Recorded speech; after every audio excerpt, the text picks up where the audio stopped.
Okay, Hebrews. This is our non-Messianic channel. We pretty much everything is non-Messianic. We're gonna just chop it up. Anybody that have any questions, they feeling certain type of way on Prophets of Awakening, just it's everything's laid open. You got anything you want to talk about, we can chop it up. Or some dots you want connected, we're gonna do it like that every time we come on this channel.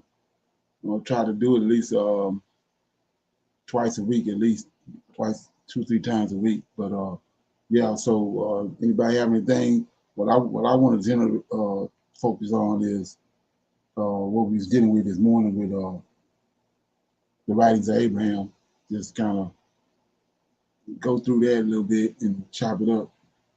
Me and Cameron and AJ been doing that. So yeah. Anybody got anything they want to jump this off? Any question, comments, or anything something they want to talk about?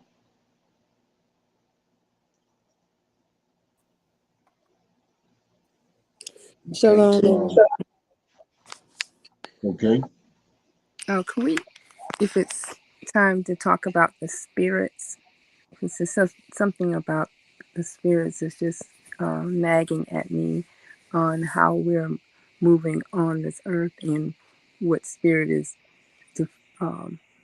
entering into our lives and deflecting us going the right way, or are they helping? I'm not, I'm not clear on it, because I know there's spirits that did not ascend and are still around us as we grow into knowing the Lord of Hosts more and more and following His ways. Okay, well, it's in the beginning when we see how Creator he formed Adam, and said Adam was laying there on the ground. He formed, like I said, a spirit you can't see. So the Most High created flesh to put on that spirit so it can be identified. That's what DNA is. So he formed the body, which is it's like a jacket on the ground. Then he breathed the breath of life, which is spirit, into the Adam. Put a spirit in Adam. Okay, that's the Most High's creation. These angels are eternal beings. Man needed a woman to reproduce himself because of the flesh. A man and woman come together, have a seed, right? So those angels came down and corrupted them or slept with women and brought forth giants. The spirit that's in those giants didn't come from the Creator. It manifested itself on the earth through wickedness and adultery from what the angels did with the women. So when that giant dies, or any offshoot of the giant, because the giants later on, the angels were bound and the giants started sleeping with the humans too, and animals and everything else. So the spirit that's in those beings that came from that is a wicked spirit. When they die, that spirit didn't come from heaven, so it can't ascend into heaven. So it's bound to the earth until the time of the judgment, to the end of the earth. So that's where you get wicked spirits, evil spirits come from.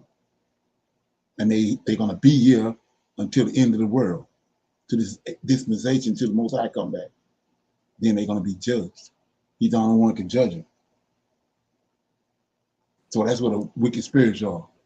And like he says, they coerce, they connive and they coerce and tempt you and bring all kinds of things to your mind and to your imagination to coerce you. That's why I was saying, you got the commandments. If you get any kind of inkling to do something outside of those 10 commandments, it's them. You got to have the ability to shun it, like the scriptures say. Abraham excused evil. That means that he shunned those wicked spirits. He shunned anything that came to him that wasn't righteous. And that's what our forefathers did, the righteous one. Okay. Yes, sir. So if someone, this, because I'm thinking about leaders, that's, I've been looking at YouTube and TikTok, and there's some that's speaking half truths. So if there are Hebrew Israelites that went on the wrong side, can they get back on the right side? Or, I mean, that spirit has taken over their bodies or over or conquered their spirit inside. I know if a spirit get on someone, do the spirit of the Most High stay in the person? Or, I mean, the spirit you were born with stays there, or what happens to it?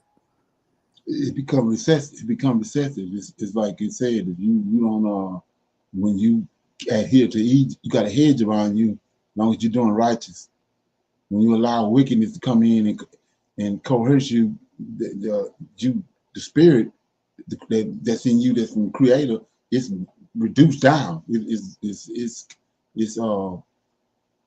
It pretty much leave you, but it's oppressed.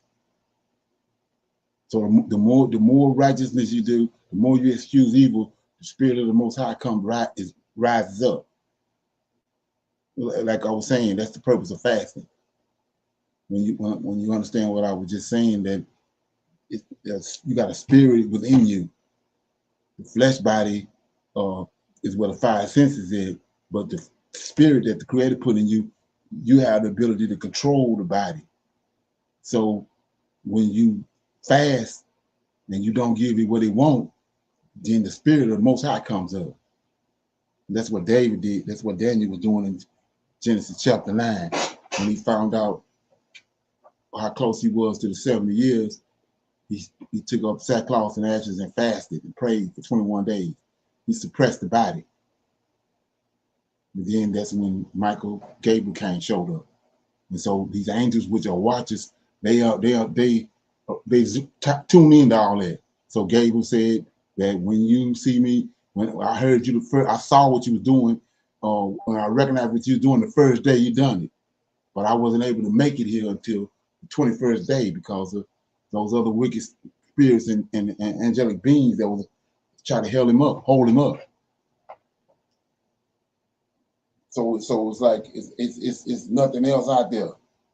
Contrary to what they're saying, it's those wicked spirits, and then you have the angels of the Most High. So you being coerced. So and all this other wicked stuff. From me looking at it, it's like he said, Cain is of that wicked one, so he gonna do wicked. But if you got the spirit of the Most High in you and your DNA where you came from, you can always recover from that. It's as simple as what we was looking at last night when he says, turn not to the left or to the right.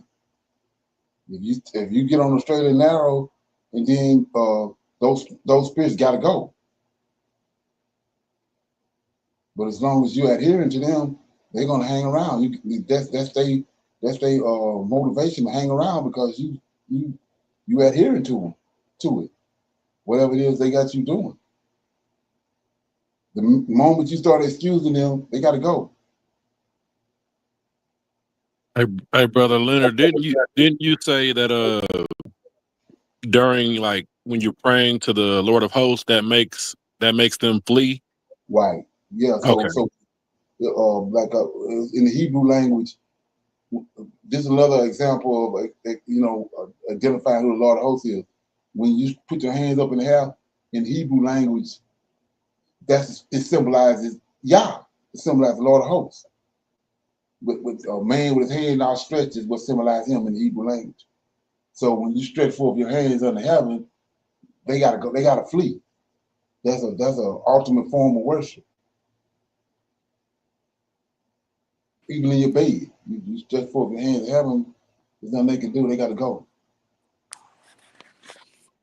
So at the end of when the judgment day comes, and those people who are false preaching and teaching, they won't be turned. They'll just be with the wicked all the time, or going into the pits. Well, that's the day of the Lord is when they're going to be destroyed. That's what we're dealing with right now is the time in between that. He said that it's going to come a day when the angelic beings and the wicked beings and the evil spirits that was manifested from them crossing over is going to be all done away with.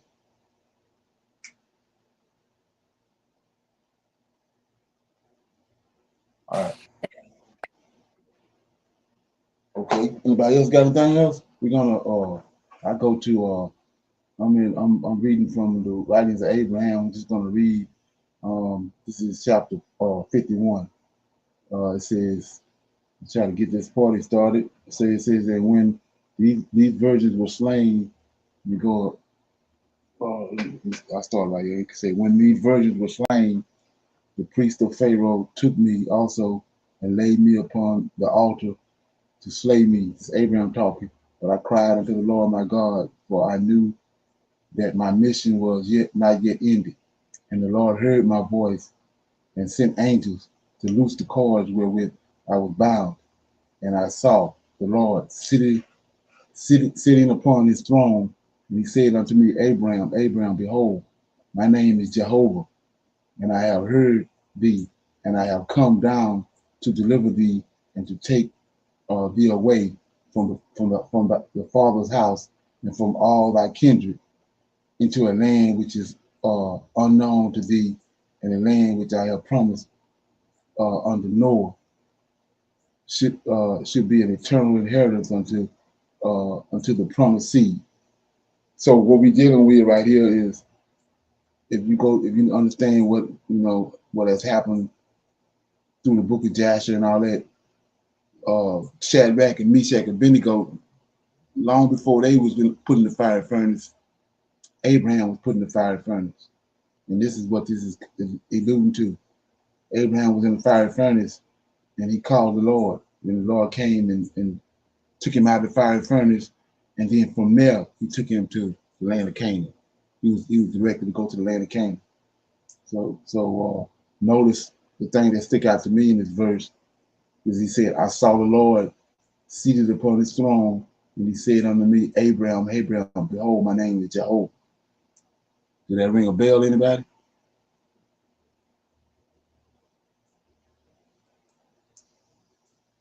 That don't ring no bell, EJ? That's in the book of Jasher, isn't it? Remember when I can't quite remember where it's at, but he told them, I am. They knew me as our forefathers. Abraham, they knew him as Jehovah. Oh, you talking about that part? Right. So, like I said, they at one time, because who he is and how he was brought into existence, his name Michael, he who is like Yahweh. So they was for before he came to Egypt, they thought he was Yahweh. Before he came and did the 10 plagues in Egypt, before Yahweh, the Lord of hosts, sent him to Egypt to deliver the Israelites, they thought he was Yahweh. But he telling them, my name is Jehovah. Get that frame mate. Okay. I mean, I don't know where that verse is at, but it'll come up. Brother Leonard, that's it's Exodus 6, 1-3. Yeah, can you read it? Oh, yes, sir. And it says, then the Lord said unto Moses, now shalt thou see what I will do to Pharaoh, for with the strong hand shall he let them go, and with the strong hand shall he drive them out of his land. And God spake unto Moses and said unto him, I am the Lord, and I appear unto Abraham, unto Isaac, and unto Jacob by the name of God Almighty. But by my name, Jehovah, which we know it said Michael, but by my name, Jehovah, was I not known to them. Right. They thought he was Yahweh because that's who he is. That's how he operates. And he judging and all that. They would assume, they thought it was Yahweh up until that point. But once when he came and he delivered them out of Egypt, then they knew who he was. Remember what the Pharaoh said when Moses came and told him, the Lord sent me to tell you to let his people go. And then Moses said, we don't know him. I mean, Pharaoh said, we don't know him. We know all the gods, and we got all the gods in our libraries and all that, but we don't know him. That was the reason being, because it's to this day. That's the reason why JC is getting away with what they've done with JC, because people don't understand the makeup of heaven and the order that's in heaven, because it's been construed. But it tells us in the beginning he made 7 angels. And then the Lord of hosts tells us in Isaiah 43, I was the first one formed. So we know Yahweh wasn't, nobody formed Yahweh. So Michael, based off what Enoch has told us, Michael was the first one formed. And his name tells you everything. He who is like Yahweh, he who can create. And so they took that and they, like I said, they flipped it and twisted it all up. When they went to John, the book of John, now the word, Jesus is the word, and wasn't nothing made that it wasn't made through him. When actually it came through the Lord of hosts. Nothing wasn't made unless it came through him. He's the one who can create and form. And when you understand that, it changed the whole dynamics and understanding of how everything goes. But like I said, they took typology when they concocted JC and stuck him in the Old Testament. But it was already a savior there. They just bumped him out the way and put JC there. Well, we done figured that out. Crazy, huh? Brother Leonard, is Jehovah? This may be a stupid question, but is Jehovah? Is that another? That's another name for Michael, right? Is that like a Hebrew name for him? Yeah. That's okay. The same as, like I said, mighty one. Okay. Like I was saying, L. All of them got an L on the end of their name. That L means strong one. So that's how we know Yahweh ain't no L. He ain't no strong one. So you can't use the word Elohim in the same context with Yahweh. Yahweh made the Elohim. He made the angels, the L's. Right. He ain't no L. So when you say Elohim, that's plural for L. It's more than one, which is 7. So the Elohim was there in the beginning with Yahweh. That's what Genesis 1:26 is saying. And that's what it's saying in chapter 10. It said, let us go down and confound their languages. These Michael, Gabriel, Raphael, Uriel. Elohims. Yahweh ain't no Elohim. And you got people use that loosely. Shalom. So when those groups of people said there are the Seventh-day Adventists, and then they say they're the Jehovah Witnesses, what does that pertain to when they say they're the Jehovah Witnesses? Misguided. They're using the word in the wrong context. Yes. Right. Okay. And that's all over the place. They got all just like when we was looking at that other night, how they can't even really believe you went for it, but we did. He said that he the lamb. So if you the lamb, you're gonna get sacrificed like a lamb. If you the lamb of God, all the other lambs, we see how the process of sacrificing them. So you ain't no lamb. But like I said, they just said that. That's what these people did. That's how thorough they are. They just said it, and we ride with it. Cause we've been disconnected from our culture, and our records been tampered with it. So we go for anything they say.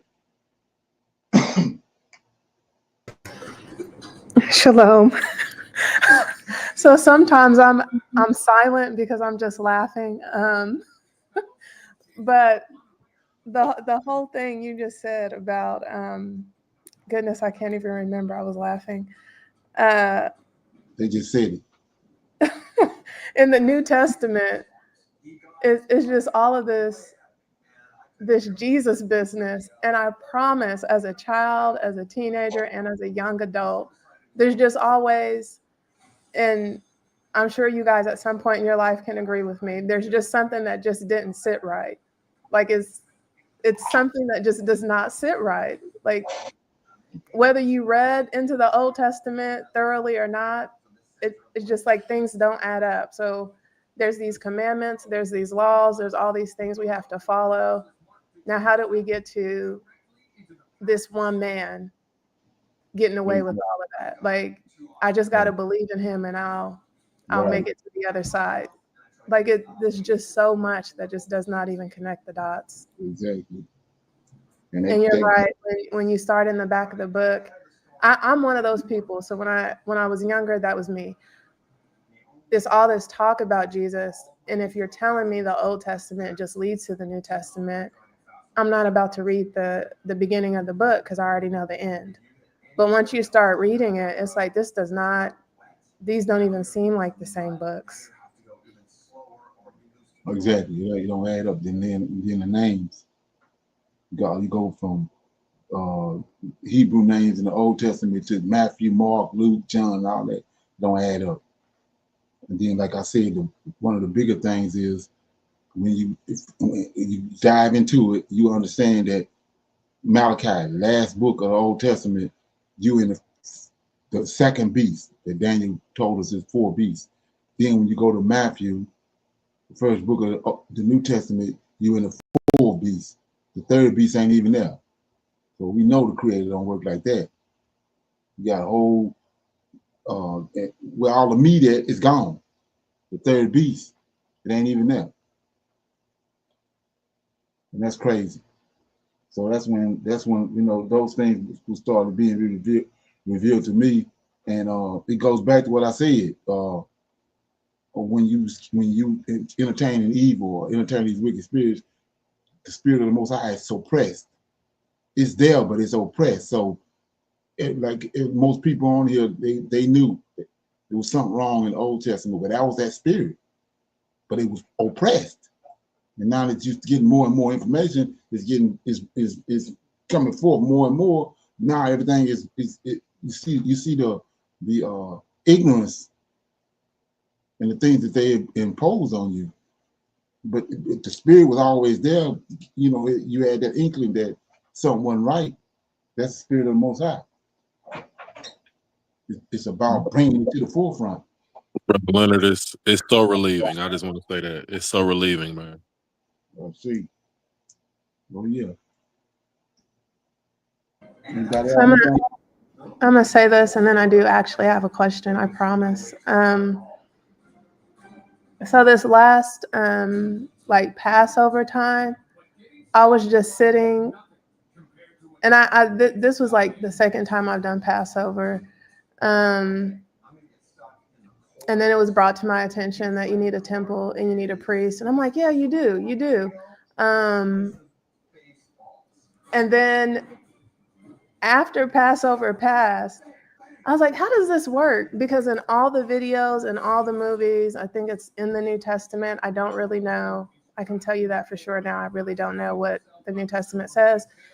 But there's always a portion where apparently Jesus is sitting with the disciples, breaking bread, passing his bread around like a body and the wine around like blood. But then after that, he's on the cross, and simultaneously, while the priests are in the midst of killing lambs for a sacrifice, he's on the cross.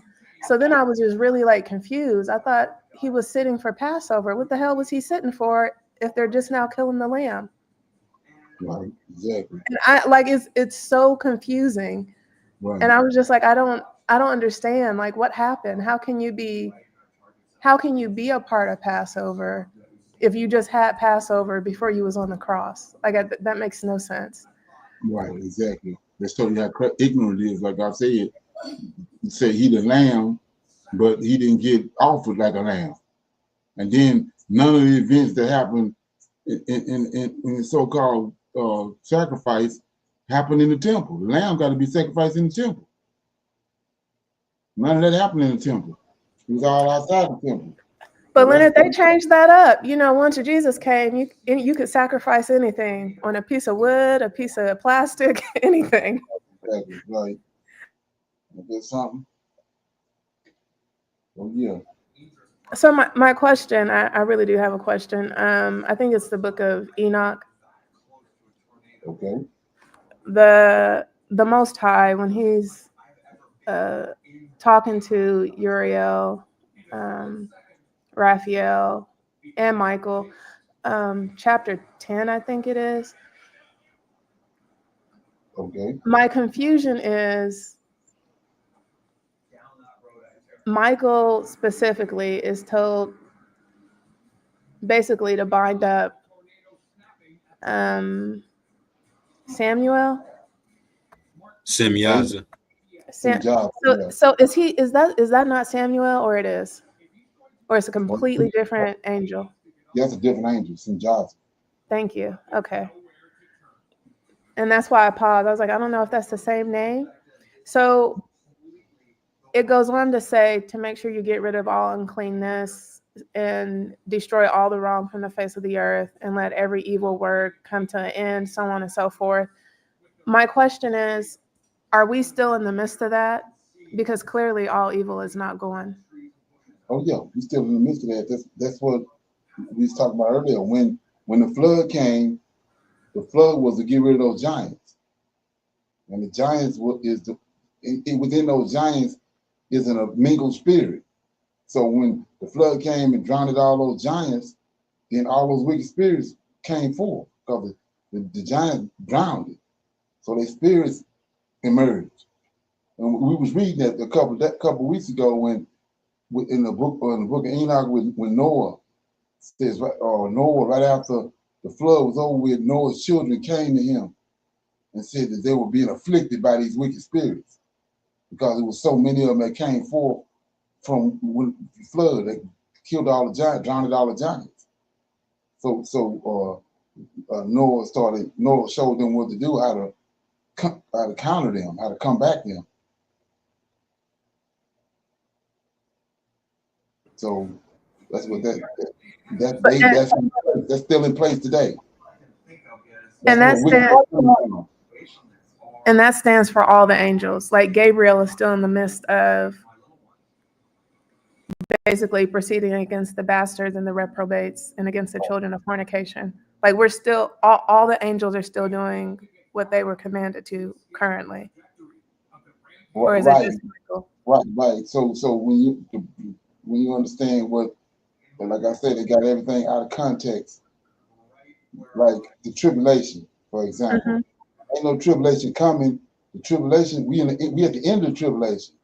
When we was in, I don't know if you're familiar with First Maccabees, but that's is when Antioch Epiphanes came, and that's who being prophesied about in Daniel chapter 9, verse 26. The prince that shall come, Antioch Epiphanes. It was the Antichrist. He the one destroyed the temple.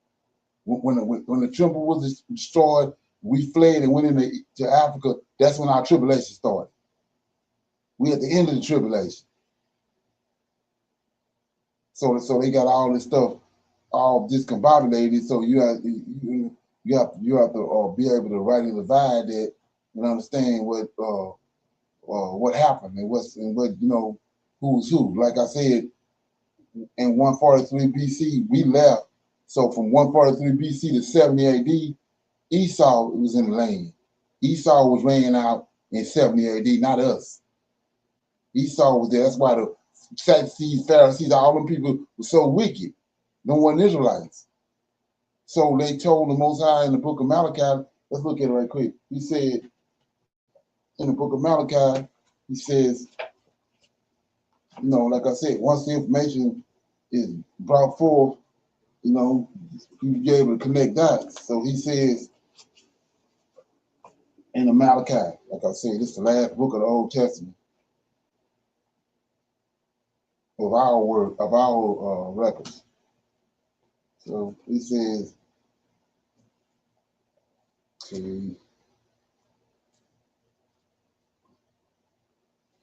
Malachi See? See?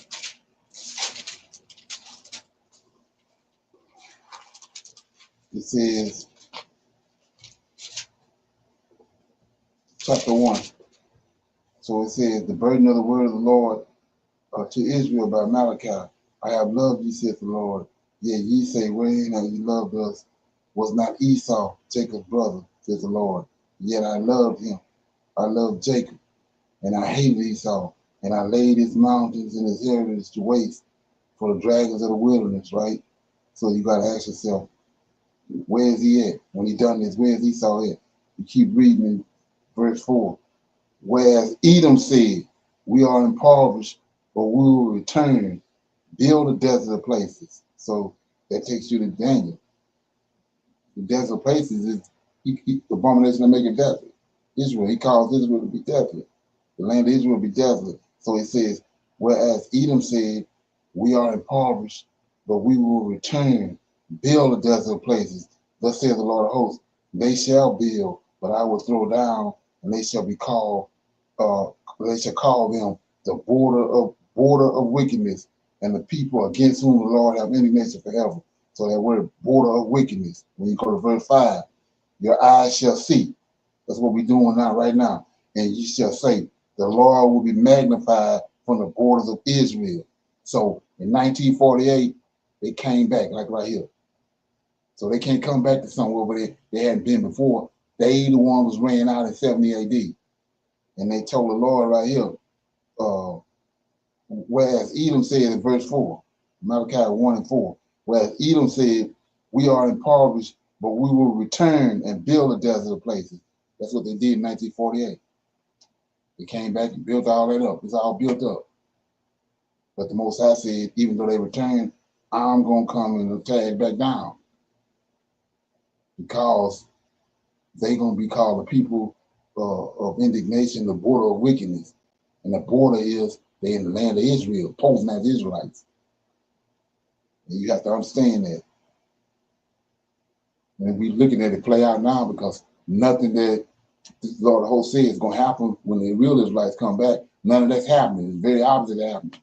He said it's supposed to be peace after they got back in 1948. All we saw is war, chaos, ever since they've been back. It's total opposite. Okay? So it's things like that. Like I said, what you come to find out is they're just saying a bunch of things. It ain't hitting on nothing when you write it, when you got the spirit of the Most High thinking like a Hebrew. They just saying a whole bunch of stuff like these Christian nationalists doing right now. It don't mean nothing. It's just a matter of rightly dividing it and throwing it over your shoulder because it ain't hitting on nothing. Like I said with JC, it's a matter of figuring out who he is and then be done with it. But you got so many people caught up with all that they've done with that. When it's about just simply rightly dividing it, and paying attention and then listening. You know what I'm saying? Yeah.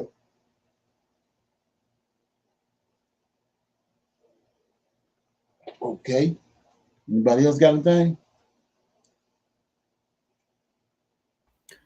Shalom, brother Leonard. In Genesis, and it was something I missed in there for a long time in Genesis 3.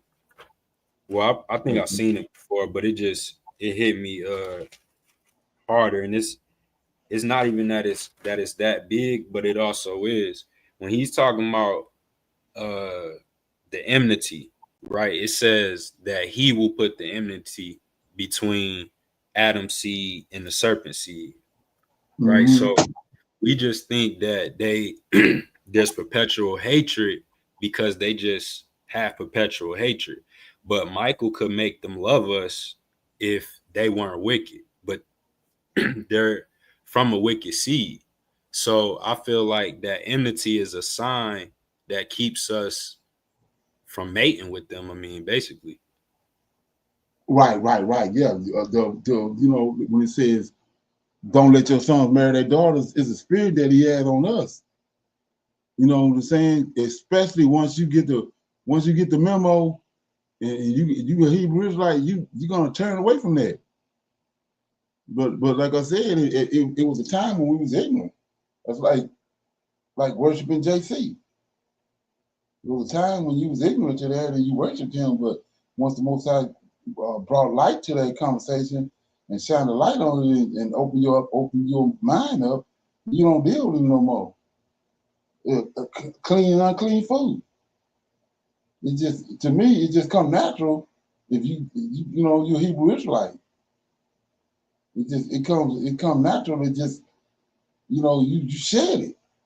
You don't deal with it no more. So like I said, you excuse it. You know what I'm saying? Right. Yes, sir. Well, yeah. So I wanted to comment on what AJ said. The enmity. I feel like oftentimes there's this thing about not being racist where people feel like, okay, I shouldn't feel like that. Right. And so there's that too that plays a role, that somebody's thinking they're not supposed to feel a certain way and they're supposed to be okay with not just being around other people, because that's the norm, right? Like, people are always going to be around that don't worship the Most High. That's the thing. But saying, oh, I need to, even to go as far as to say I need to try to date outside my race. Why? If you feel like you don't need to, then don't. And that's personally me. I agree. Like, it's there to, I feel like it's there to help us. If you feel like this set of people is oppressive and hostile towards you, then you probably don't want to be around them and be mixing sons and daughters with them. Right. It's what I would say is righteous indignation. You know what I'm saying? They calling it racism, whatever you want to call it, but it's righteous indignation. Like you said, with our forefathers, he told them it was certain things that was made known to them, aware to them, and they excused it. It wasn't that you can feel a certain type of way about it, but if it's righteous indignation, that's coming from the Creator. Like he told them, I mean, look what happened with Simeon and Levi when those men at Sikkim slept with Dinah and raped her. So they came back and they killed everybody in the town. That was righteous indignation.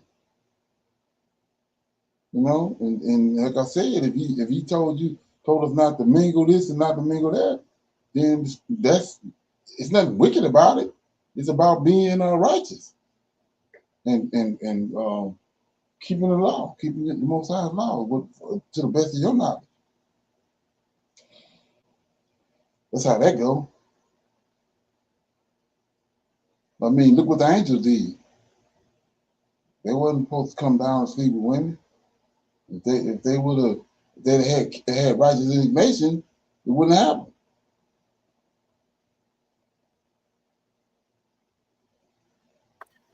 And so to that, Brother Leonard, this is like a wild question to me, but I gotta ask it. Is okay, so replenish the earth, right? In Genesis 1. Right. You know how they talk about the gap theory or whatever. Right. I've been trying to wrap my head around that, because I can't find nothing, no books about that. Like, maybe we're just like, who was on the earth, or if it wasn't even the earth, even realms, different realms, there was life before Ham seed, before the 6-day man and before Adam, and it was just angels though, right? Right. Well, like I was saying before, me and what I've been researching and things I was revealed to me was, look at Mars, right? They can't get to Mars, right? Right. All planets got some way they can't get to it. So before Genesis 1 and 1, all those planets, all the whole universe was inhabited, angelic beings. And then when Satan did what he did, he shut the whole universe down. And then what we dealing with is when he returned into the earth, the light came to shine on the earth. He never did go back to those other planets. They still in their state of degradation that what he done. He never returned back to them. But at one time, the whole universe was functioning.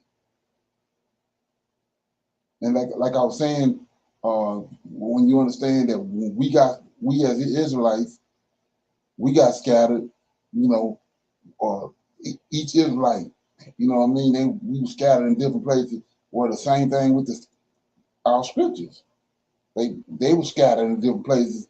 And one of the examples is I'm always going to the book of Bartholomew that these Edomites wrote.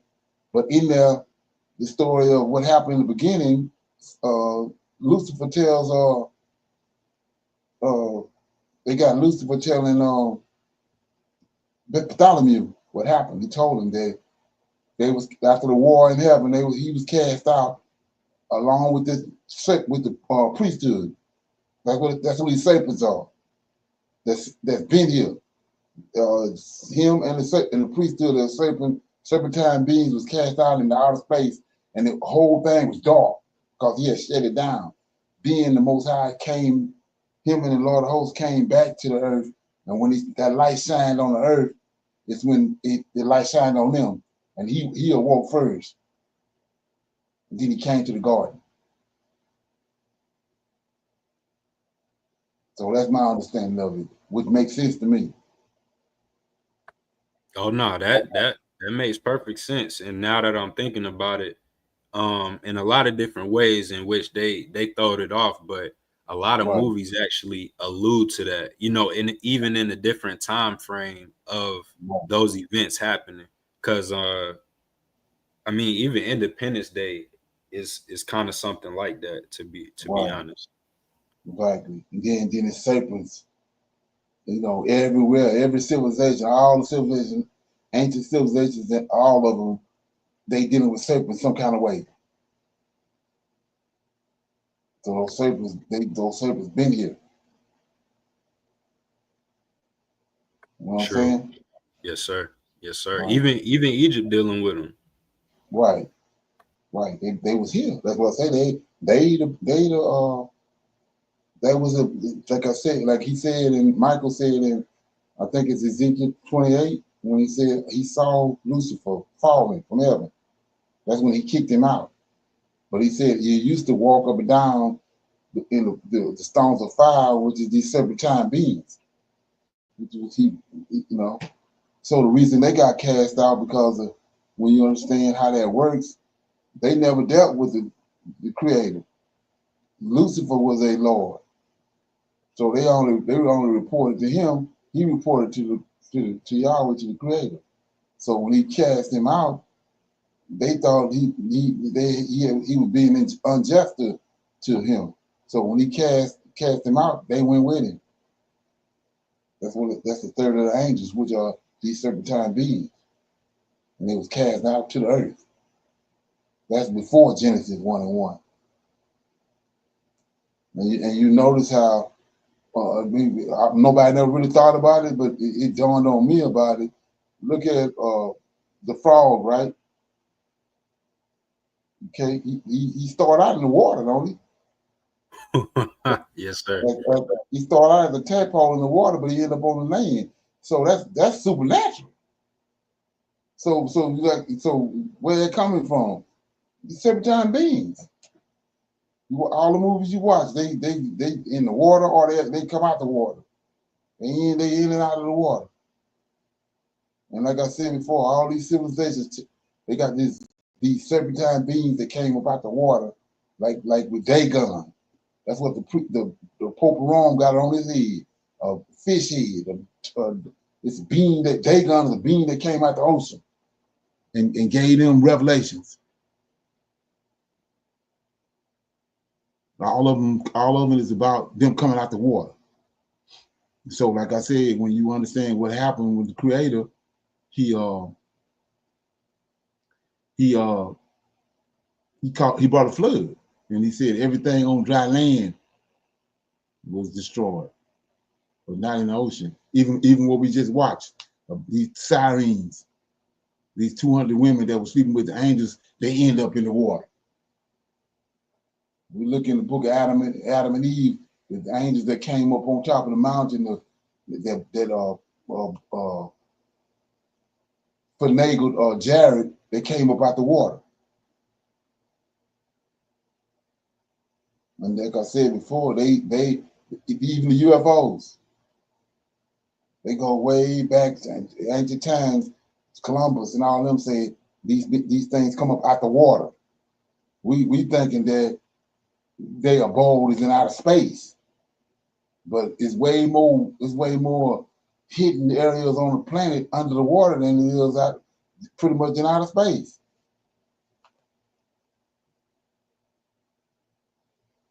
Like he said, right. They bound to the earth. Did he say they bound to the earth? Yes, sir. Okay. Like I've seen it. Oh, go ahead. I'm sorry. No, I'll finish. Go ahead. I was gonna say, sir, I seen that when I used to be looking up like stuff on NASA, like little conspiracy theories, like, you know, I was on that before I got into the truth. But I seen a lot of that information lead to that. They say that's really what space is them in the water, because we can't leave the firmament up top. So they really like they on green screen basically. Exactly. And then he tells you when he brought the flood, he said the windows of heaven open, but he also said the fountains of the deep open. So just imagine the bottom of the ocean, it opened up, right? Right. So what they're telling you, the fountains of the deep opened up. That means water under there. Mm-hmm. See what I'm saying? Yes, sir. Yeah. Yes, sir. I seen it was a Gentile guy where he might even been an Edomite. He actually discovered that he was talking about it back in the day, and now you know nobody can find him. But he said, you know, we got to that point, and he said he was talking to his people, and he like, yo, it's water down there, and he like, but we're in the ocean. He like, yeah, but it's water down here, and he said they tried to enter it, and it was like a force field. Right. Mm-hmm. Exactly. And they show it. They show it in the movies and stuff. Remember the Megalodon, whatever that is, that the big old shark. Right. Yes, sir. Remember they went there, they did something at the bottom of the ocean, and they pierced the bottom of the ocean, and come to find out it was a whole other ocean under there that was, and it had creatures in it that was confined to that. But when they pierced it, that megalodon came through. Right. Right.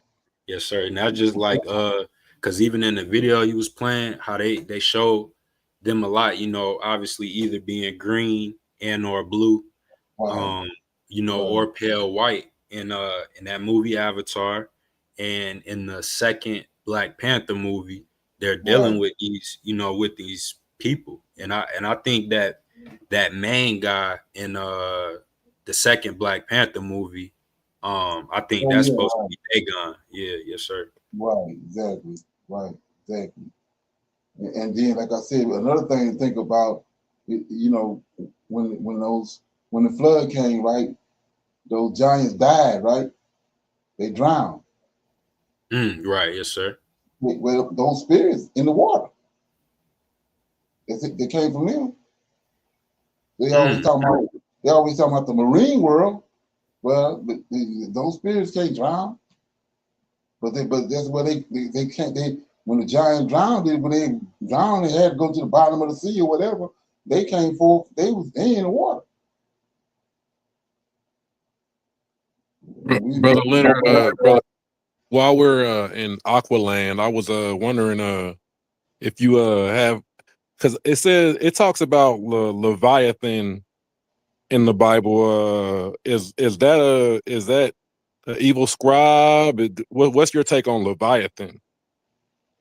Well, my understanding on that is, he says that in the book of Enoch, he made two creatures in the beginning, one of them on the land and one in the ocean. And then we know today they got Bigfoot. They can't never, they sighting him, but they can't never really pin him down. I think he's an interdimensional being. And the same thing in the ocean with the Loch Ness monster.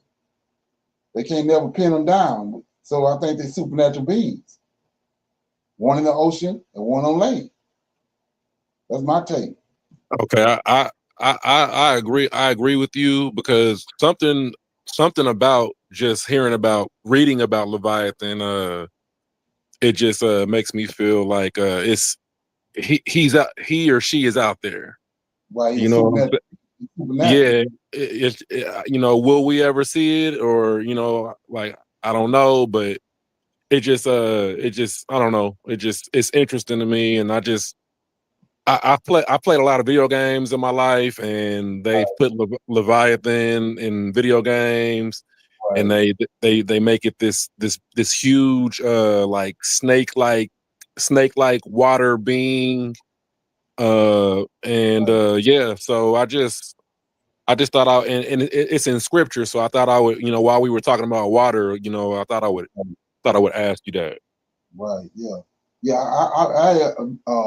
I don't know what people know about. They always having these movies about the dragon slayer, and this dragon tormenting his town. He stay up in this big mountain and cave, and he come out of there and he torment him. And I was watching this. I think it was the Dragon Slayer. And that guy said that, they're supposed to be seeing these dragons all over the place, right? You thinking that it's a whole bunch of dragons, but it's one dragon, one male dragon. It's one dragon. So we go back to, and then you go back and understand who he is. It's Lucifer, Samuel, whatever you want to call it, and then his makeup.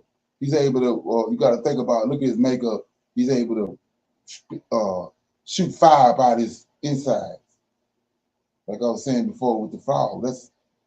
That's supernatural. He got. I mean, why is it that he ain't? If he got that kind of fire inside him, why is it not consuming him? So, like I said, it's got to be some kind of, like the guy was saying, it's one dragon, a male dragon. It's got females, but it's one male. Through the centuries, it's just been that one male dragon. So I was like, wow, that's crazy, because that means, could that be Lucifer? You know what I'm saying? Yes, sir. I mean, you said he's a shapeshifter, right? Right. That's one of his characteristics. That old dragon, the serpent. Right. Dragon, Lilith. You got all these names. Zeus. That's what Zeus is. The wickedness. Same being. In the brother in the book of Lamech of Cain,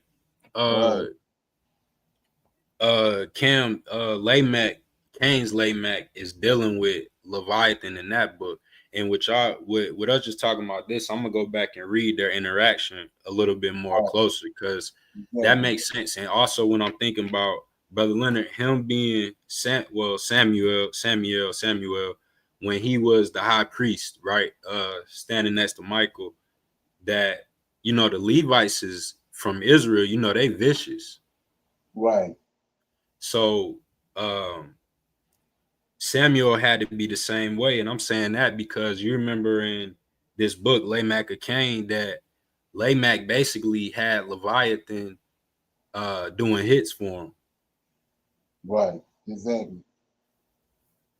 Yeah. Right. Oh, really? Yeah. Yeah. Right. Yeah, he trained. Yeah, trained him out of. If they go back to, like I was saying, another thing could be, like they say, Behemoth, whatever. Okay, it could be like a beast. Like what they call that thing that from the ancient times, it looked like an elephant, mammoth. It looked like an elephant, but it's hairy, Because yes, sir. Mastodon or something. When you said Lamech or Cain, remember he said that Lamech had found it when he was young and trained it. So could that be a you know what I'm saying, a kid of Leviathan? You know what I'm saying? Right. He said he was young. He found it when he was young and raised it. You know what I'm saying? And he had trained it. He said trained it that when he clapped his hands, he would attack. He would. Right. Right. Mm-hmm. And then and my last comment for this part, there's a movie, it's animated that just reminded me of when you said that. It's called How to Train Your Dragon, and it might even have been a video game. Yeah, I saw that. Right. Yeah, that reminded me of that. Oh yeah, and he got that little happy-go-lucky look on the dragon. You know what I'm saying? Right. Yes, sir. You don't look vicious like a dragon. He got that happy-go-lucky look. Oh yeah. Is there something? Yeah, I think that had every child wanting a dragon conveniently. Right.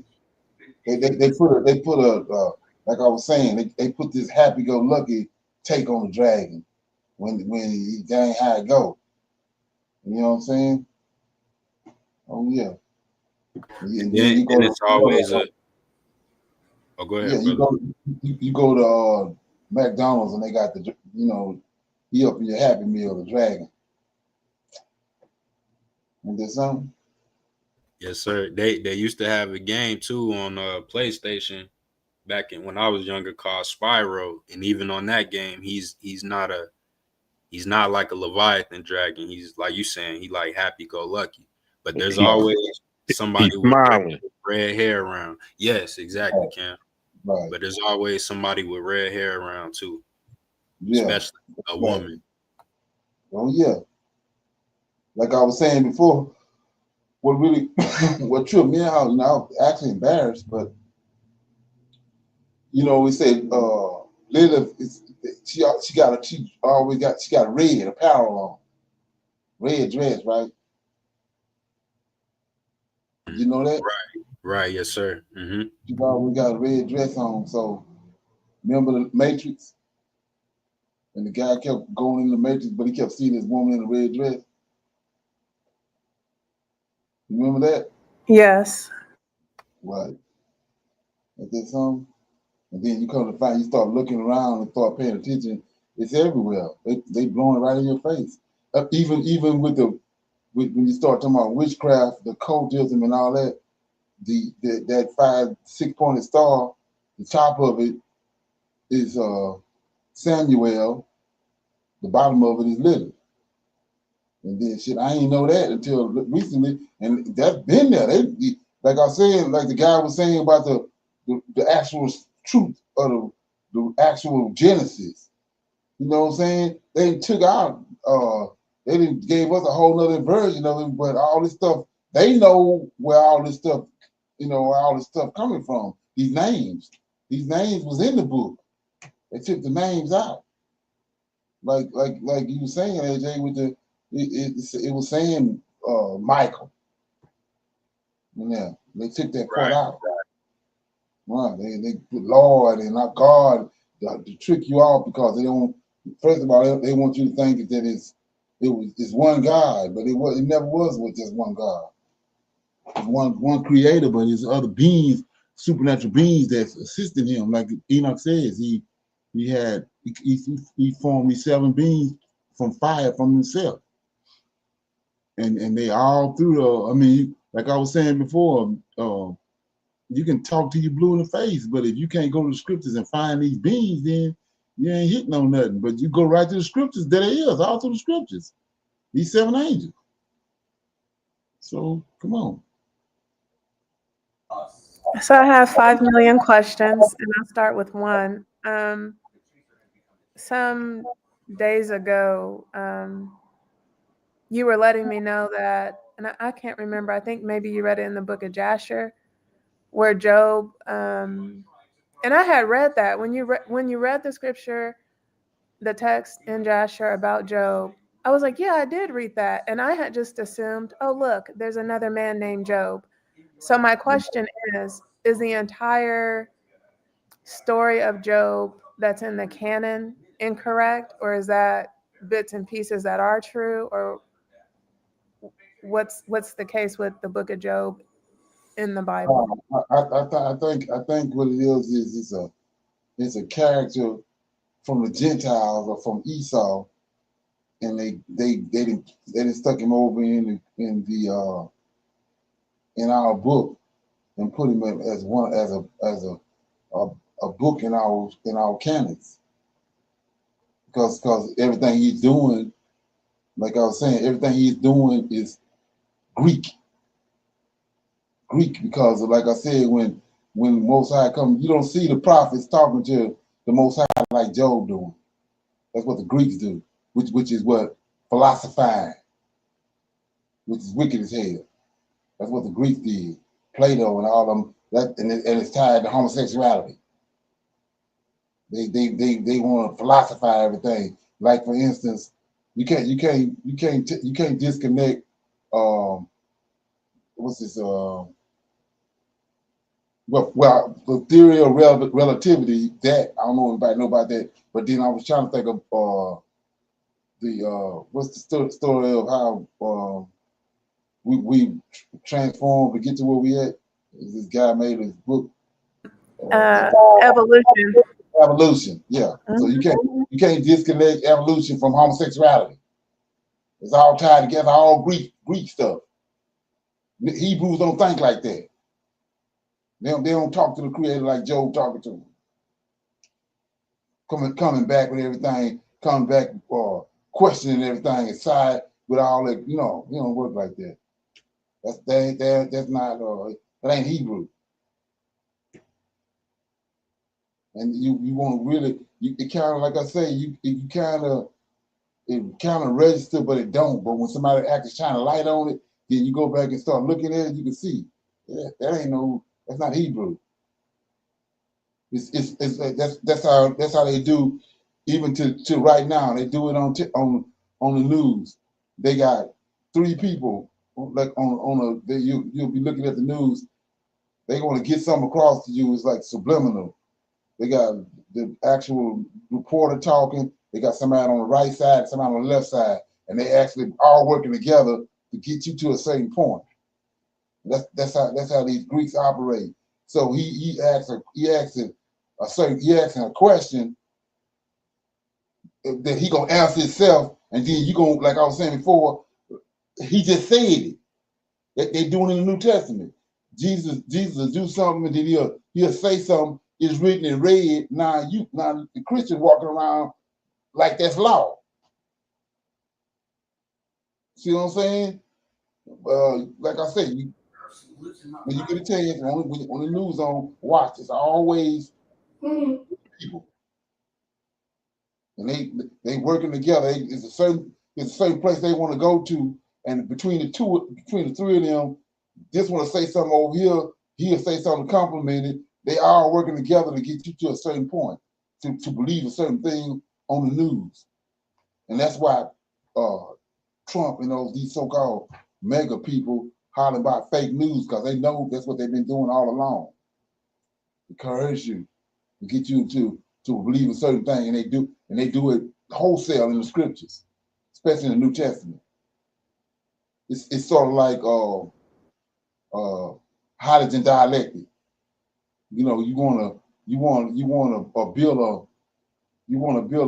come into a small town and you want to build a big time casino there, and you found the land that you want to build it on, but the people got a big old rodeo complex on it, and the rodeo, the people really love rodeo, so you got to come there the whole time. You know that you want to put a casino there. So you come there and you start putting out information that it's something wrong with the some kind of toxic stuff under the ground where the rodeo is. Started, start stirring up controversy. Then here gonna be bringing this other guy come and you know they back and forth get you wind up. Next thing you know, the people that came in tore the place down, and now you building a casino. The whole time when you got there, you wanted to build a casino, but you wanted everybody to think that you actually trying to help them with because there's some kind of toxic in the ground when it ain't. Then you get them to they demo all of it. Then you all of a sudden you come up with a plan that yeah, well, we can build a casino here. Well, you came there to build a casino. That's how they work. Let's come back and go all the way back to the Greeks and the Romans. The Romans got it from the Egyptians. Same with typology. You can take an event, like I said, take the book of Moby Dick, and you want to insert your little cousin in the book.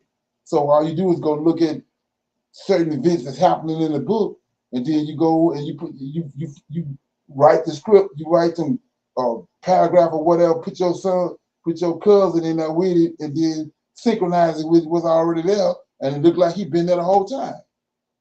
That's what they did with JC once they concocted it. We already had a redeemer.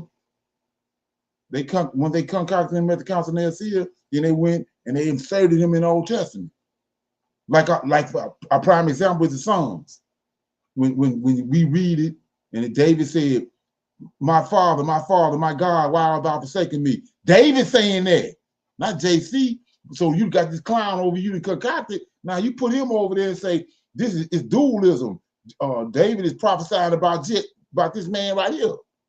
This dude, you just concocted him. But now you done use what's already there and made him, put him in it. Now he part of the conversation. Yeah, somebody that first came to me about, not the first person, but one of the first people that came to me about the New Testament not possibly being true. They basically said it's the Old Testament summarized. And they were like, Britt, there's just no way all of that stuff just repeated itself in that quick time. Right. Like it's word for word almost, some of that stuff. Right. They're great with quoting scripture from the Old Testament also. Right. Especially in the Psalms. That's actually how they got him in there, because like I said before, in Isaiah chapter 7, you know, all you gotta do, somebody's gotta show it to you. Once you see it, you know, is it. But in 7, he says that a virgin shall conceive and have a son, but you gotta start reading that chapter at the first verse. 2 kings is coming to Israel, and their objective is to take Ahaz off the throne, which is to see that Ahaz is out of David lineage. And the Lord of hosts got a covenant with David that he always gonna have a man on the throne out of David lineage.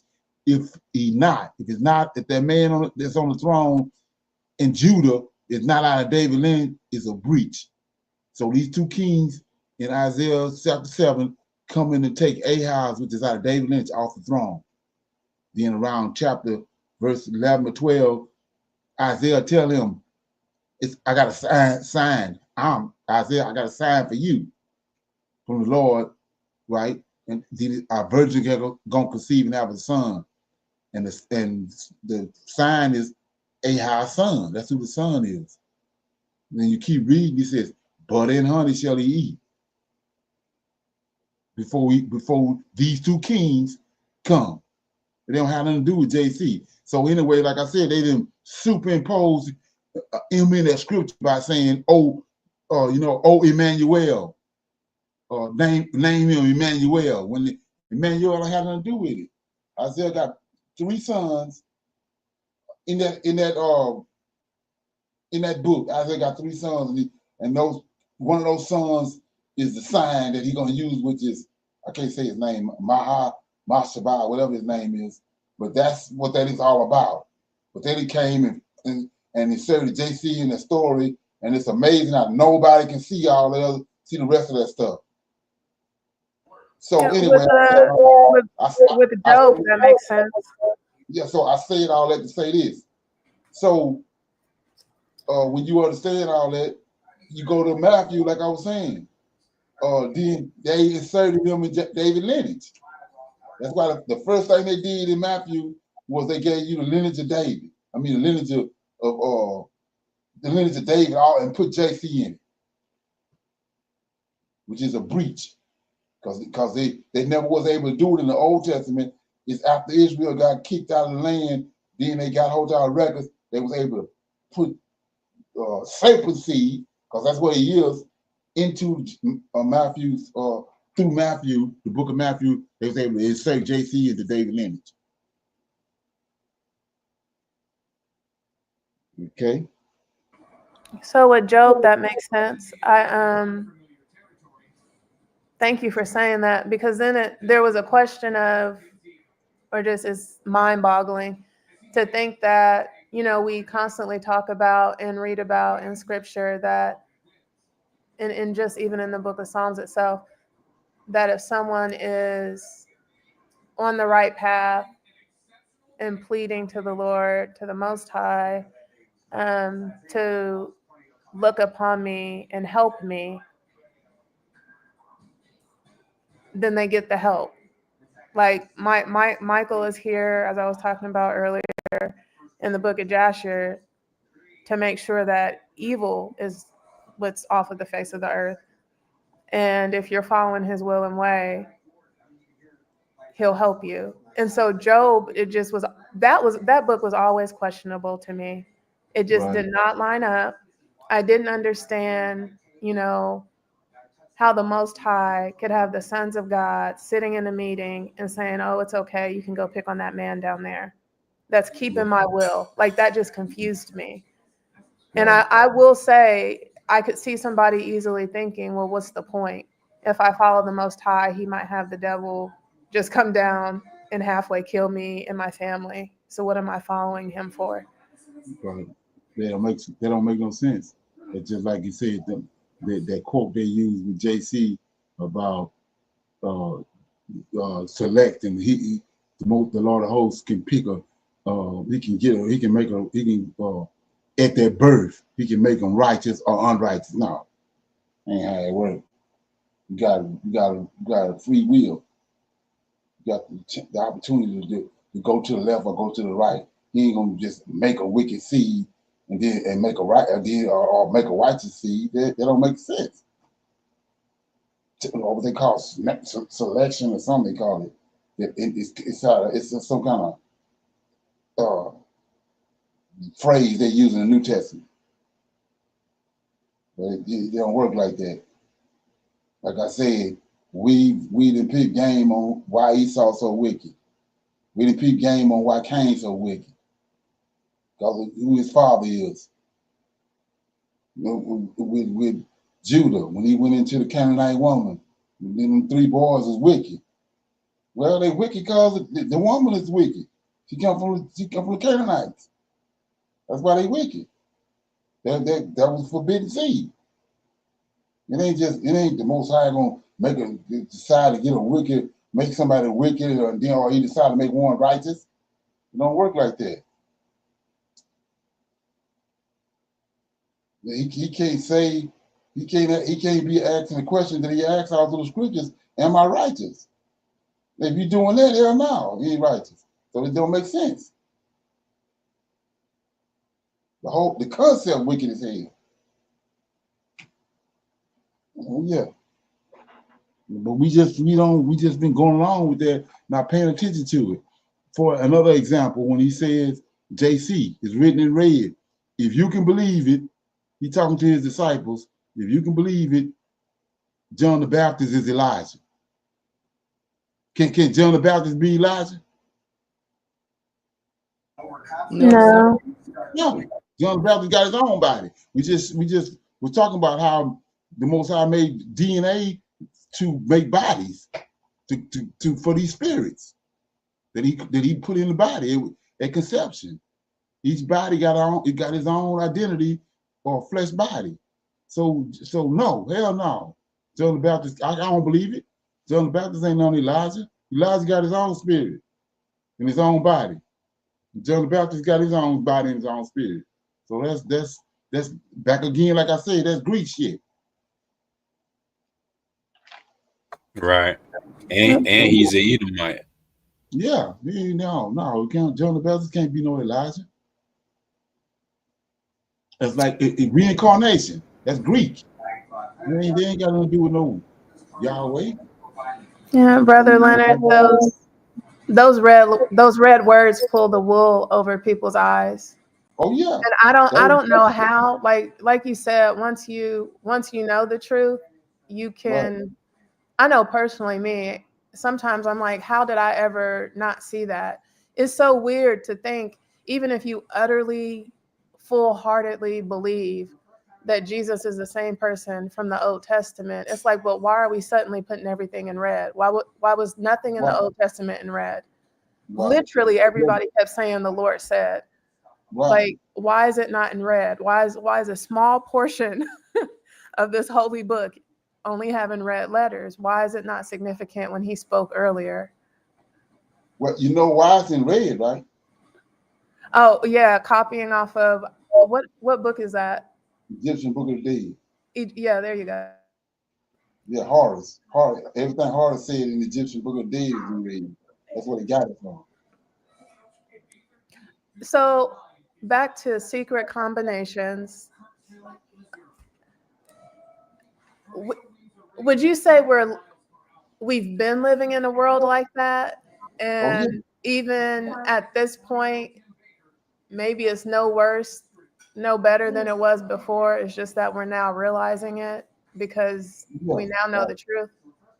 Exactly. It's like I said, Satan and these fallen angels, these wicked spirits, they were operating ignorance. To keep you got to be, for them to flourish, they got to be around ignorance, so you can't be aware of them. Like I was saying before, when you understand what they are, then you rebuke them. Like I was saying, if you sit in your house and something come to your mind to go down to the store and steal something out of the store, that ain't coming from you. So you rebuke it. It's not coming from you. If it's against the Most High's laws and statutes, it's an outside influence, and you gotta shun it. Lust, all that tied to the same thing. But we thinking that this society that we living in, that is something else going on, but it's the same thing from what our forefathers told us about that they hid from us. He says that these fallen angels slept with women, and they had giants. The giant died, and these wicked spirits roaming the earth until the time of the end when the Most High judge everything, torment mankind, which means coercing them to do wickedness. And they can set up shop, and if you allow them to, they can set up shop, because we know that if you turn to the Most High, they got to go.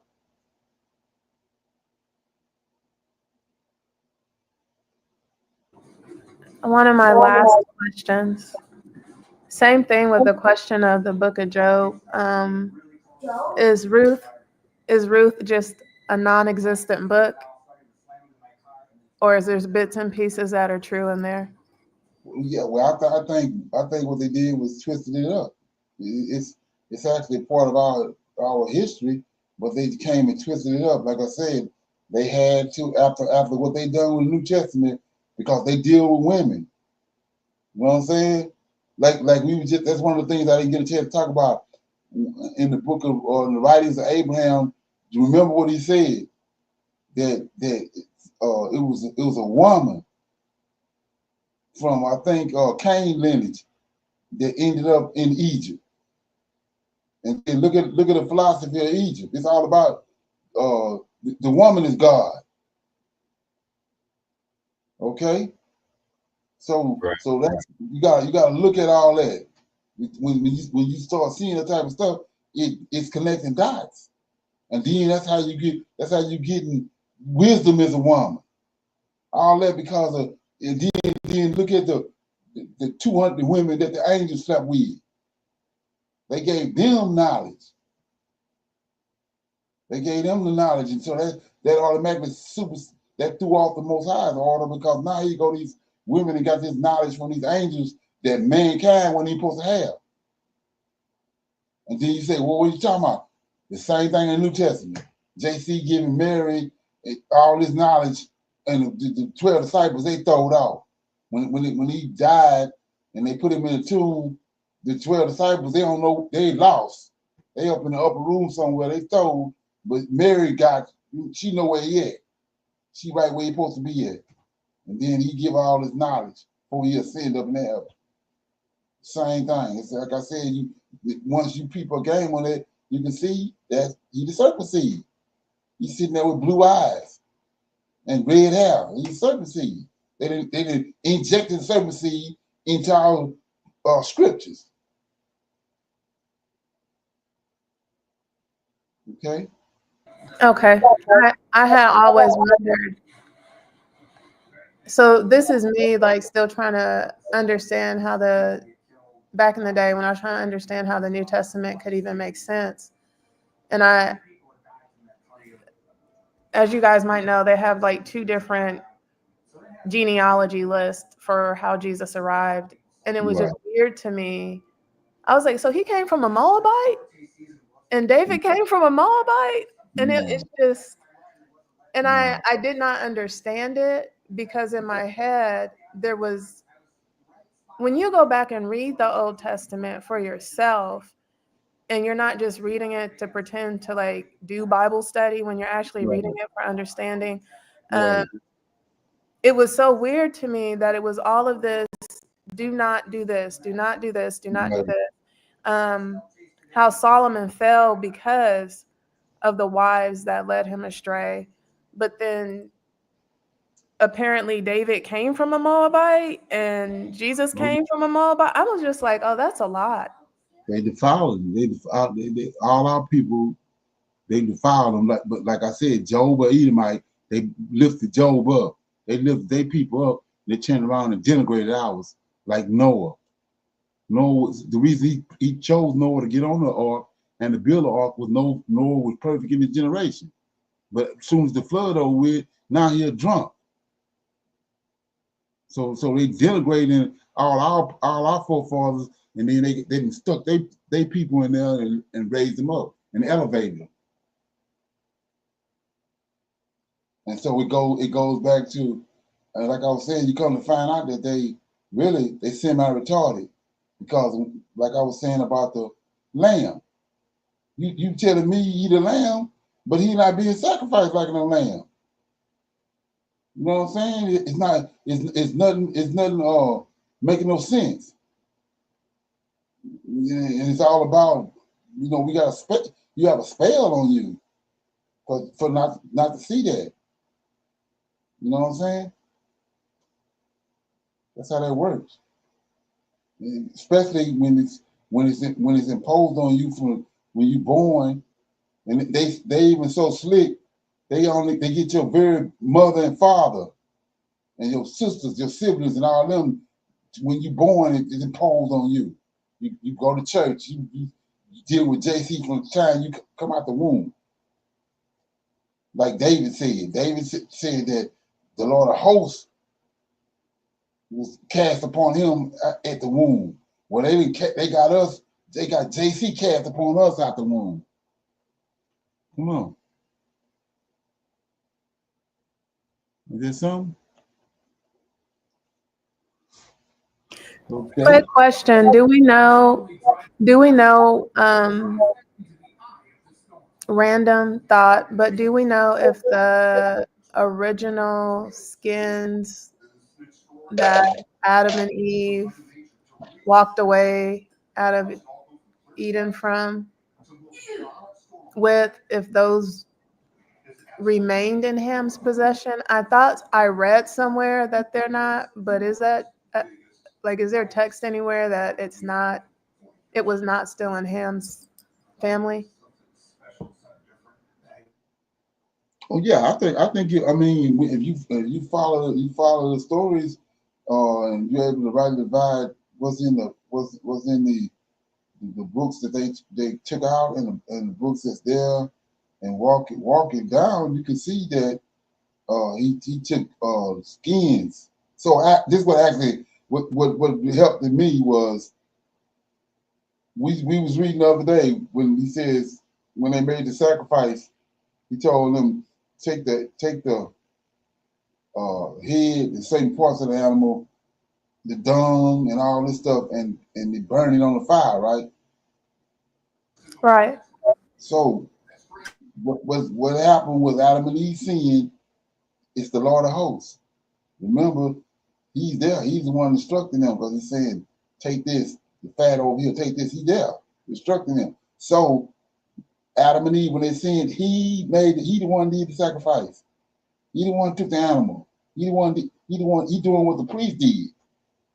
And then he did, and the skin from those animals that when he sacrificed them, that's what he gave Adam and Eve to cover themselves. That's why they holy garments. There wasn't nobody else there to perform the sacrifice. Like I said, we know how a sacrifice is performed. So who performed the sacrifice for Adam and Eve when they on the altar to cover their sins? He did. And the skins from them animals, from the goat or whatever, or the lamb, he used that, and that's what he gave them to cover themselves with. That's why they holy. He made it. And then some. Like I said, think about it. Who else made it? Who made the garments? Nobody else there. Who did the sacrificing for the Adam and Eve sin? Okay.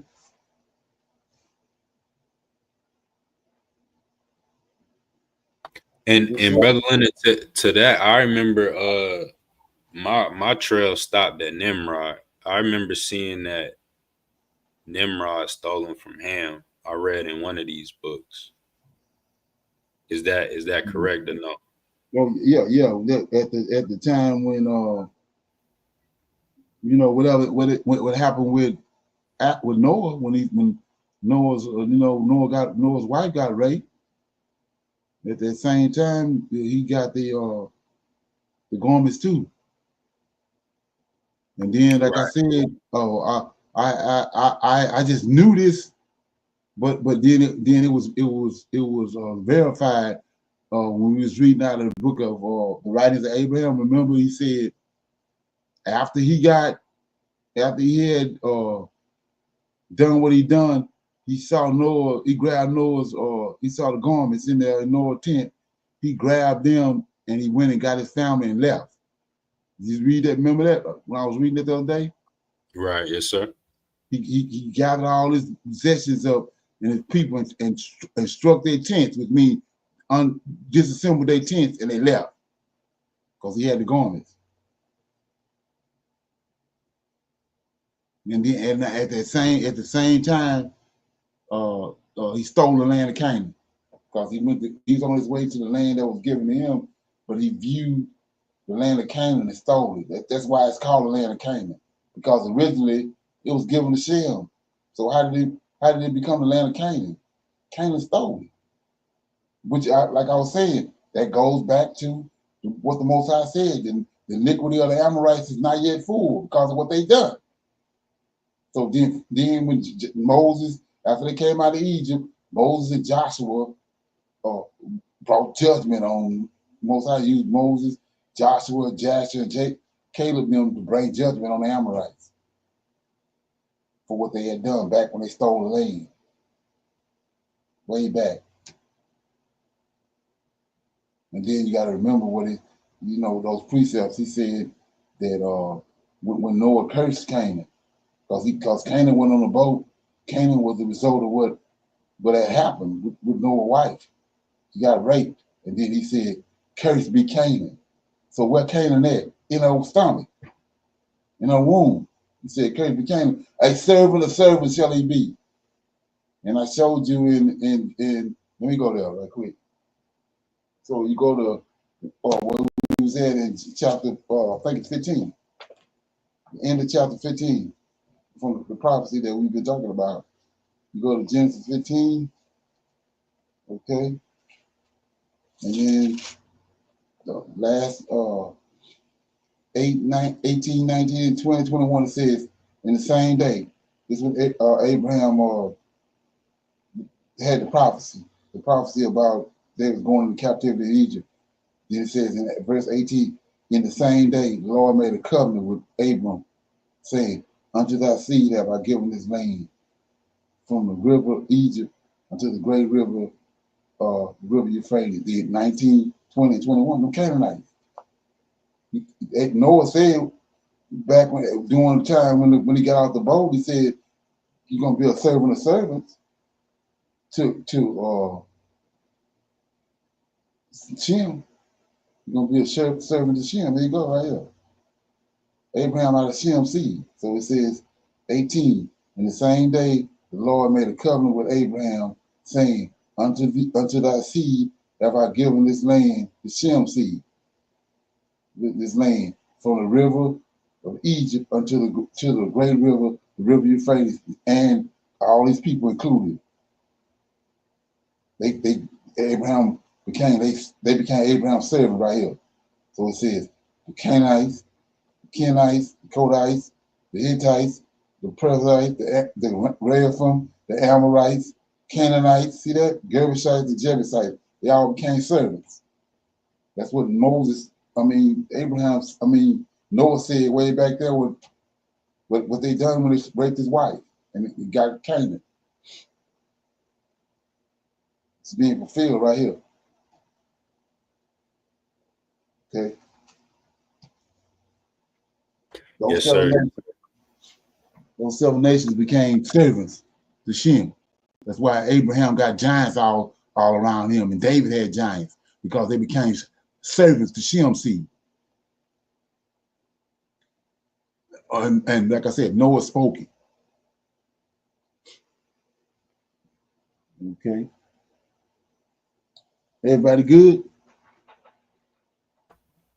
Yes, sir. Okay. Anybody else got anything else? This was more or less like this is our trial run and see how this is gonna go. So what y'all think? I'm good. I don't know about Okay. the rest of the class. We need to do it more often. I don't know. We meet like every day except Monday. Right.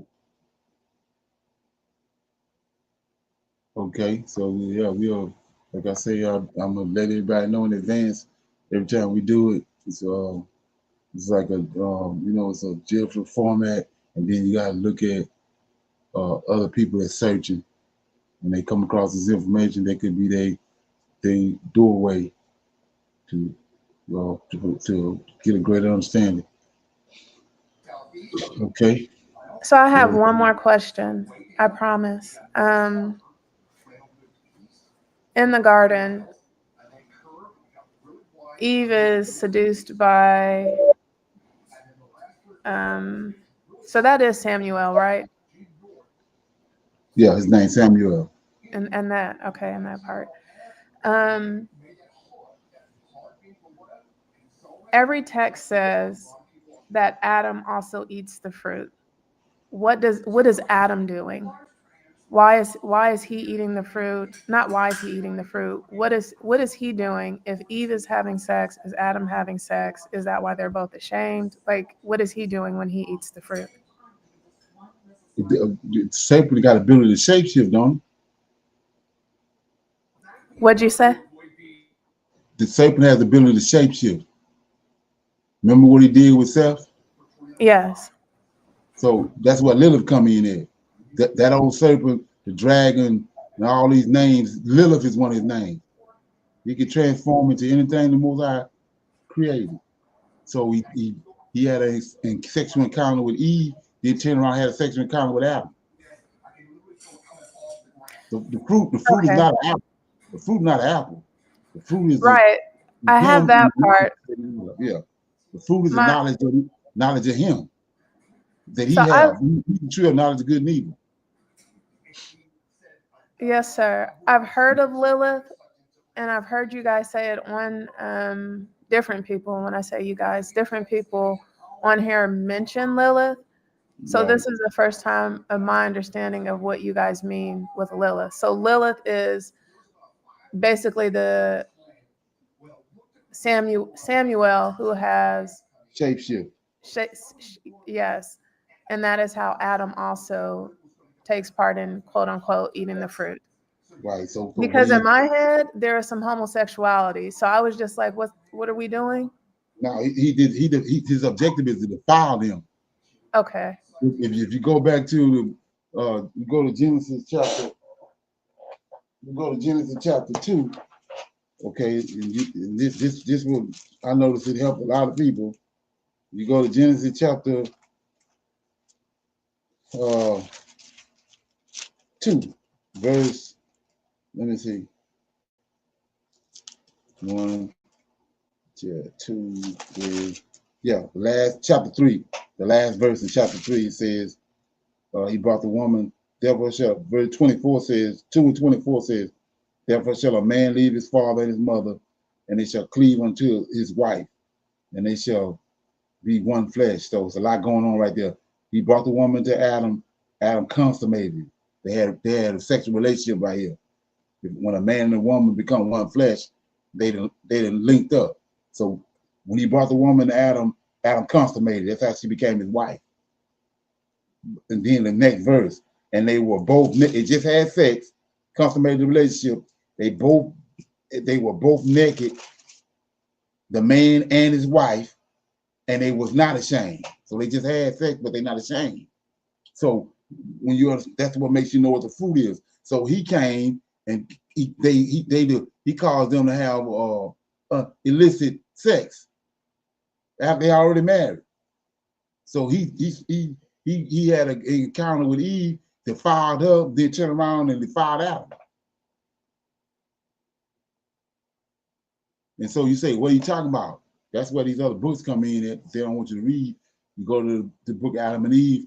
When they ended up outside the garden, they had never seen darkness because they was in a place where it was always light. But they got darkness, and Adam would start feeling a certain type of way because of what had happened toward Eve. So he wouldn't sleep with her in the cave. He went up on top of the cave, and he slept up there. That's when the serpent came to him as Lilith. So he told, and Adam said, who are you? And he said, when you were asleep, when the Most High, when the Lord put you to sleep, and he brought me out first before he brought Lilith out. Before he brought Eve out. Before he made Eve, he made me. But Adam was asleep. So he wouldn't know that. So that's how you put those, you connect those dots. You would say that, oh no, what you mean? They ain't shape shifting. Well, he just shape shift on top of the cave.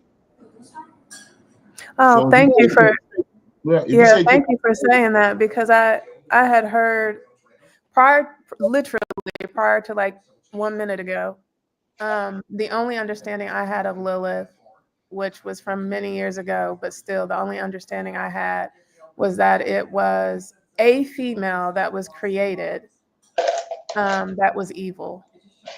And so when I've heard Lilith on the channels, and I didn't really know what you guys were referring to as to what Lilith did, but it's basically Samuel who is Lilith because of shape shifting. Okay. So your example is, I don't know if you know this, the Baphomet. You know what the Baphomet is? Same thing. I've heard of it. I couldn't tell you any details. No, I mean, have you ever seen the image of the Baphomet? Yes. Okay, he got breasts. It's a man and a woman all in one. That's Samuel. Oh, Lord have mercy. Okay, yeah. And then you say, what are you talking about? Go to JC. The same thing the Baphomet doing, one finger pointing up in the sky, the other finger pointing down. That's what JC doing. That's what George Washington doing. Same thing. Okay. Yeah. Anybody else got anything? Brother Leonard, I'll just add that look at today, his children are doing the same things. Look at what they go and do at the doctor and change their sex. Right, Or they're exactly. emulating their father. Exactly. And that's what I was saying. But by knowing this, it's not hard to figure out who's who, because they still doing the DNA. They still doing what they was doing before. We just been brainwashed, and we we're not able to see with the right eyes, with Hebrew eyes. But that's changing now, because the Most High is helping us and pouring the Spirit out on us. But the evidence right there. It ain't hard to figure out. So I'm not going to keep everybody until 10 p.m. Earlier, during, I think it was it the evening Sabbath class? Okay. I think you played a clip about the like UN trying to impose basically rights in Africa. Right. And what's the thought with that? And I'm asking what the thought with that is, because there's this understanding that Michael can do whatever he wants to fulfill prophecy. So it's very clear and obvious in all of the continent of Africa, which is very huge, that there are people that believe different things, whether they're Islam, whatever, some other belief system, Christianity. What's everybody's thoughts on the fact that all of the continent of Africa is like, yeah, we're not doing that? Is that a part of prophecy? Like, how we go back there, and before we get to Israel, we're not forced to be still dealing with craziness? Right. That's Cain descendants. We know that Allah ain't our God, right? Is Correct. Allah our God? Okay, so they created religion. They created the Quran. These Zionists, the same people that created the Quran, created Christianity to keep us thrown off. So that's where all this stuff is coming from. Is from them. It's like I said, Ham, Shem, and Japhet. They got you thinking they Noah's son, so that you won't know it's a serpent seed on earth. They hid the serpent seed in that ideology. Like I was saying, they just said it. It ain't the truth. They just said it.